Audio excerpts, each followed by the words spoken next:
महाराज जी, जन्म और मृत्यु पहले से ही तय होता है, फिर अकाल मृत्यु का क्या अर्थ है? अधिक पाप हो जाने पर अकाल मृत्यु आ जाती है। जैसे जन्म और मृत्यु का हमारा समय तय है, वो जवानी में भी मर सकता है, बुढ़ापा भी मर सकता है, पर जो अचानक अकाल मृत्यु होती है जिसकी, वो अधिक पाप बन गया, कोई महत पाप बन गया, महान पाप बन गया, तो तत्काल आयु को छीण करके उसका नाश कर देता है। तो अकाल मृत्यु का किसी का भी योग ना बने, इसलिए भगवान का चरणामृत रोज पीना चाहिए। भगवान के चरणामृत का प्रभाव है अकाल मृत्यु हरणम सर्व व्याधि विनाशनम श्री कृष्ण पादोदकम पीत्वा पुनर्जन्म न विद्यते। अगर रोज भगवान का चरणामृत पिए, शालिग्राम भगवान का, जैसे राधा वल्लभ जी, बांके बिहारी जी, इनसे चरणामृत ले ले और उसी में जल मिला ले और रोज एक ढक्कन चरणामृत ले, तो अकाल मृत्यु नहीं होगी।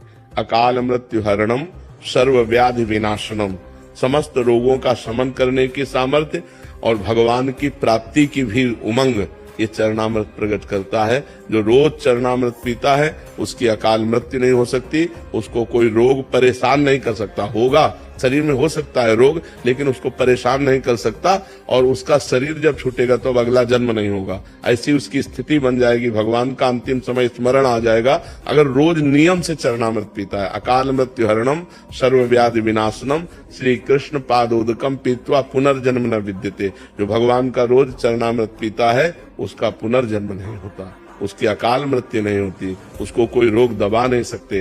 नहीं तो अपने द्वारा पाप ऐसे बन जाते हैं। अब जैसे गर्भ हत्या है, भ्रूण हत्या है, स्त्री हत्या है, वृद्ध हत्या है, कई ऐसी हत्याएं हैं, कई ऐसे पाप हैं जो महत पाप बन जाते हैं और जीवन बर्बाद हो जाता है। जीवन, आजकल तो लोग विचार ही नहीं करते कि पाप हो रहा है, तो जहाँ पाप बन जाता है, इस जन्म में तो दुर्दशा होगी और जब अगले जन्म में लेंगे तो भारी दुर्दशा इनकी होगी। अब ये उस समय भले कोई पाप न कर रहे हो, तभी लगता है कि यार देखो इस आदमी को कितना कष्ट, लेकिन ये वही आदमी है। अगर इसको पूरी सीन दिखाई जाए तो आपकी ठीक है, भले इसको ऐसा ही होना चाहिए। तो जो दंड मिलता है ना, जिंदा जल गए, ट्रक में पिस गए, अब ये सब वही हैं। अब इस जन्म में आए घूम के तो अच्छे आदमी है, भले पाप नहीं कर रहे, लेकिन पूर्व का जो पाप है वो पीस देगा, वो जला देगा। तो जो कोई महान पाप बन जाता है तो हमारी अकाल मृत्यु भी कर देता है।